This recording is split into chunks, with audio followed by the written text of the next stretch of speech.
हमारे विभिन्न ज्ञानवर्धक कार्यक्रम देखने के लिए आप हमें अभी सब्सक्राइब करें, बेल आइकन को प्रेस करें ताकि आप देख सकें हमारा कार्यक्रम सबसे पहले।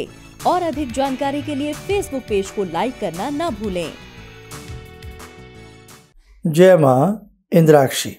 इंद्राक्षी धाम में दर्शकों, आप सभी का हम हार्दिक स्वागत करते हैं। आज के दिन जिन जातकों का जन्म दिवस है, मैरिज एनिवर्सरी है, उन सभी को हमारी तरफ से बहुत बहुत शुभकामनाएं। आज हम बात करने वाले हैं हथेली में पुष्ट मंगल और पुष्ट शुक्र। यदि दो ग्रह किसी भी व्यक्ति की हथेली में बहुत अच्छे से हों तो वास्तव में उस व्यक्ति के जीवन में अच्छी वैभवता आती है, संपन्नता आती है, जीवन में आमोद प्रमोद उस व्यक्ति के बना रहता है। कार्यक्रम को पूरा सुनिएगा। आज का पंचांग 9 जुलाई सन 2021 दिन शुक्रवार, आषाढ़ मास, कृष्ण पक्ष, संवत 2078, तिथि अमावस्या रात्रि पर्यंत है। लेकिन मूल रूप से अमावस्या का जो दान है या अमावस्या की जो भी आप अपना क्रियाकलाप करते हैं वो कल के दिन आप करिएगा। जो मेन मुख्य रूप में अमावस्या मानी जा रही है इस बार वो कल है, और कल शनिश्चरी अमावस्या है। ये काफी बड़ी अमावस्याओं में से मानी जाती है। इसके बारे में भी मैं आज के कार्यक्रम में थोड़ा बहुत जरूर बताऊंगा। नक्षत्र आर्द्रा, राहु काल 10:30 से 12, दिशा शूल पश्चिम दिशा। अब आइए हम अपने सब्जेक्ट की तरफ लौटते हैं। हथेली में दो स्थानों पर शुक्र और मंगल की स्थिति होती है, लेकिन मुख्यतः जो अनेकों विद्वानों का मत है, मंगल को दो स्थानों पर माना जाता है और शुक्र को एक ही स्थान पर लंबे रूप में, उसका काफी बड़ा स्थान, काफी बड़ा क्षेत्र शुक्र का माना जाता है। अब देखिए, किसी भी व्यक्ति की हथेली है, इस प्रकार से हम फोटो के माध्यम से भी समझ सकते हैं, नहीं तो आप अपनी हथेली के माध्यम से समझ लें कि आप अपने लेफ्ट हैंड में आइए। लेफ्ट हैंड में ये आपका अंगूठा है, राइट हैंड हमें थोड़ा सा यहाँ कैमरे के सामने बताने में दिक्कत रहेगी, इसलिए आप अपना लेफ्ट हैंड, ये समझने वाली बात है, समझना आपको है, बस इतना। लेफ्ट हैंड में ये अंगूठा है, अंगूठे के नीचे जो जहां पर हम ये हाथ चला रहे हैं ये शुक्र क्षेत्र है। इससे थोड़ा सा ऊपर मंगल क्षेत्र है, और जहां ये मंगल क्षेत्र है इसी के सामने ये नीचे चंद्रमा है और ऊपर मंगल क्षेत्र है। लेकिन मुख्यतः मंगल क्षेत्र, यहीं से ज्यादातर मंगल क्षेत्र की गणना की जाती है। यह है शुक्र। अब आप ऐसे समझिए, इतनी पहचान हमने आपको करा दी कि आपकी हथेली में कहाँ शुक्र है और कहाँ मंगल है। अगर किसी व्यक्ति का यह शुक्र क्षेत्र अंदर को धंसा हुआ हो, या यहाँ पर आड़ी तिरछी रेखाएं, काली काली सी रेखाएं आवर्त बनाती हों, या इस सारे क्षेत्र को ऐसी रेखाएं घेर लेती हों, इसी के साथ मंगल पर भी ये बात अप्लाई होती है।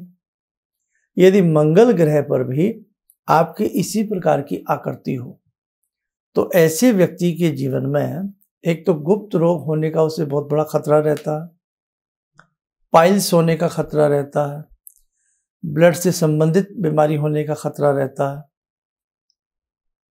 महिलाओं में गर्भाशय से संबंधित नाना भांति के विकार होने का खतरा रहता है, पुरुषों में भी गुप्त रोग होने की शिकायत रहती है।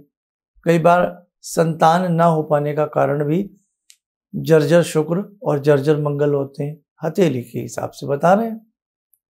लेकिन आज हम अच्छी बात आपसे कर रहे हैं कि यदि ये दोनों ग्रह पुष्ट हों, जैसे यहाँ आप शुक्र को देखें, ऊपर मंगल को देखें, दोनों स्थान अच्छे से उकरे हुए हों, ऊपर को उभरे हुए हों, और आपकी हथेली में उस स्थान पर जहां ऊपर मंगल है, नीचे शुक्र है, उस स्थान पर अच्छे से स्निग्धता हो, यानी कि एक चिकना चिकना सा पन उस स्थान पर आ रहा हो, या हथेली हल्की हल्की सी गुलाबी आभा पर हो। ऐसी स्थिति में जीवन में आने वाले समय में जब शुक्र का दौर आएगा या मंगल का दौर आएगा, आपको बहुत अच्छा लाभ मिलेगा और अक्सर ऐसे व्यक्ति कहीं ना कहीं धन संपदा में अच्छे होते हैं और जीवन के विशेष प्रकार के सुख उन्हें प्राप्त होते हैं। लेकिन वो पीरियड भी देखा जाता है इंसान की हथेली से कि वो समय कब आएगा। जैसे जन्म पत्रिका होती है तो जन्म पत्रिका में भी ये देखा जाता है कि भाई आपके शुक्र बहुत अच्छे हैं, लेकिन अभी लाभ नहीं दे रहे। क्यों? अभी शुक्र की महादशा आने में 3 साल बचे हैं। मिसाल दे रहा हूँ, उदाहरण दे रहा हूँ। तो जब 3 साल बाद उस व्यक्ति के जीवन में शुक्र की महादशा प्रारंभ होगी। अब शुक्र की महादशा कितने साल की होती है? 20 साल की होती है। जितने भी हमारे 9 ग्रह हैं, 9 ग्रह में सबसे बड़ी महादशा शुक्र ग्रह की होती है।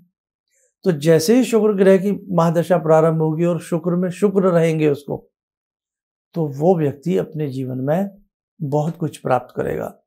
विवाह नहीं हो रहा है तो उसकी शादी उस रूप में हो जाएगी, संतान नहीं है संतान हो जाएगी, प्रमोशन नहीं है प्रमोशन हो जाएगा, घर नहीं बन रहा है तो घर, ज़्यादातर मंगल इस चीज़ के कारक हैं, भूमि जमीन जायदाद के।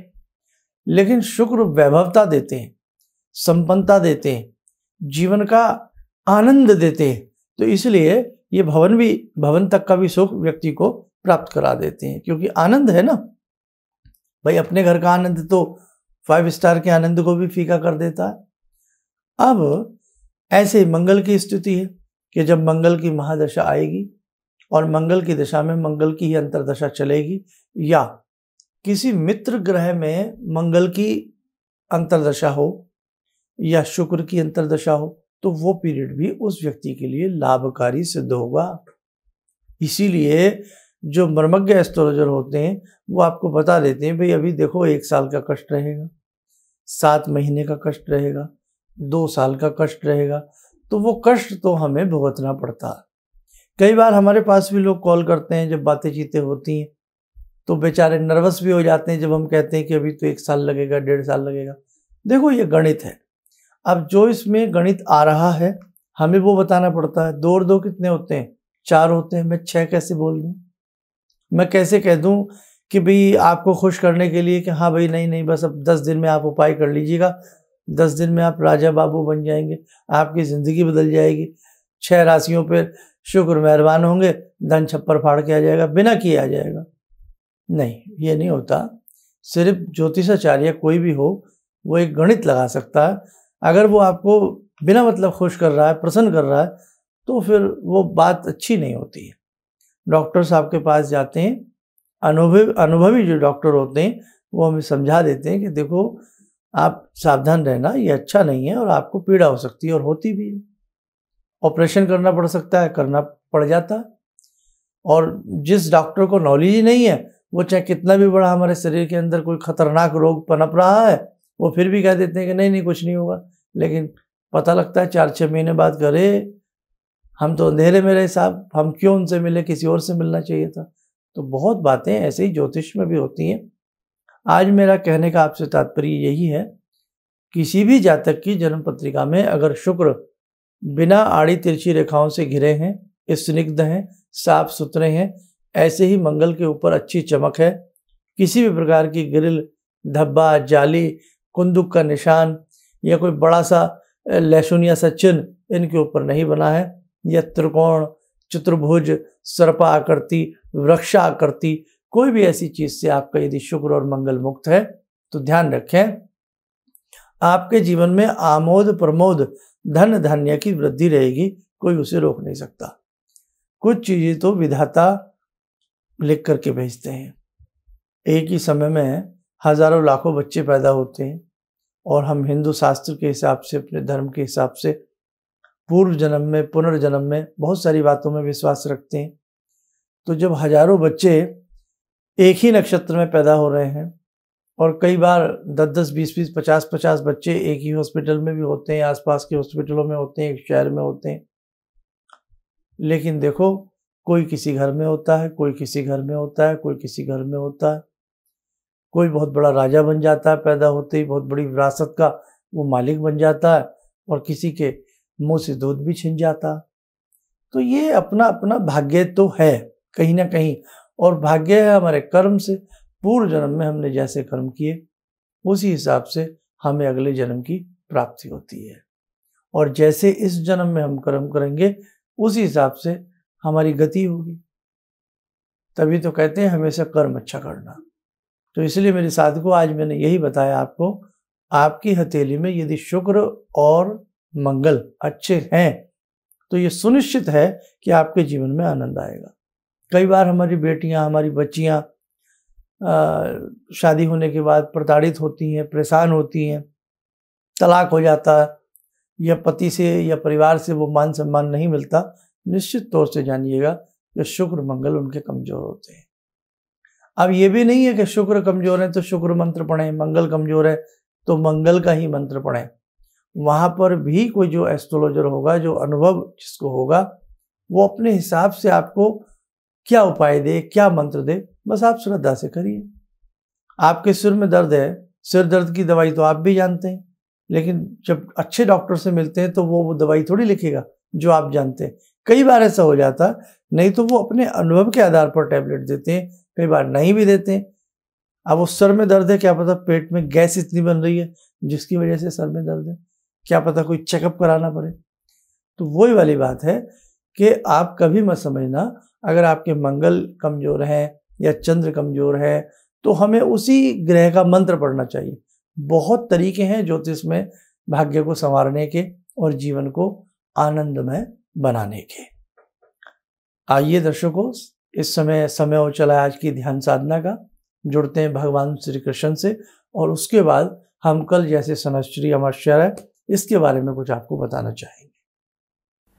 ओम करारविंदे न पदारविंदम मुखारविंदे विनिवेशयन्तम वटस्य पत्रस्य पुटे शयानं बालामुकुन्दं मनसा स्मरामि बालामुकुन्दं मनसा स्मरामि कस्तूरीतिलकं ललाटपटले वक्षस्थले कौस्तुभं नासाग्रे वरमौक्तिकं करतले वेणुकरे कङ्कणं सर्वाङ्गे हरिचन्दनं सुललितं कंठे च मुक्तावले गोपास्ति परिवेष्टितो विजयते गोपालचूडामणि शान्ताकारं भुजगशयनं पद्मनाभं सुरेशं विश्वाधारं गगनसदृशं मेघवर्णं शुभांगं लक्ष्मीकान्तं कमलनयनं योगवृद्ध्यानगम्यं वन्दे विष्णुं भवभयहरं सर्वलोकैकनाथं। ध्यान करें, भगवान श्री कृष्ण का शुभ आशीष हम सबके ऊपर बरस रहा है।